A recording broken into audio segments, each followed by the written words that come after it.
Dinas Pemadam Kebakaran dan Penyelamatan atau DPKP Kabupaten Sukabumi tengah melakukan evakuasi pohon tumbang di sejumlah titik di wilayah Kecamatan Palabuhan Ratu, Kabupaten Sukabumi. Menurut petugas Dinas Pemadam Kebakaran dan Penyelamatan Kabupaten Sukabumi, Yusuf Heriadi mengatakan, peristiwa pohon tumbang tersebut disebabkan akibat hujan disertai angin kencang yang terjadi pada Kamis malam hingga mengakibatkan sejumlah pohon tumbang terjadi di beberapa titik di wilayah Palabuhan Ratu. Di antaranya di Taman Masjid Agung Palabuhan Ratu dan di Jalan Pasangrahan, tepatnya di depan kantor Satpol PP Kabupaten Sukabumi.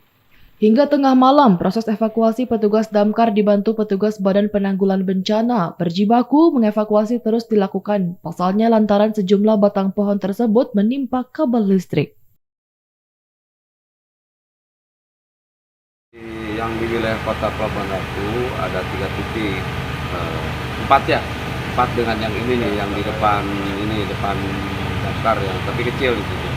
Yang paling besar itu titik yang di bawah Pol PP itu 2 pohon, terus 1 pohon lagi yang di dekat masjid alun-alun Palabuhan Ratu. Dan yang di depan masjid itu, yang di Taman Masjid Agung Palabuhan Ratu itu adalah dahan pohon. Dahan pohon besar juga itu sebetulnya. Susah dievakuasinya juga karena itu menyangkut ke kabel listrik ya, dan menyangkut ke lampu taman masjid.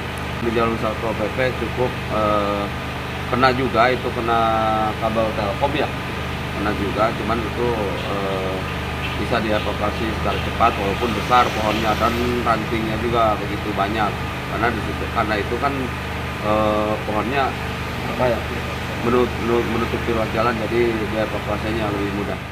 Dari Kecamatan Palabuhan Ratu, Kabupaten Sukabumi, Indra Sopian mengabarkan.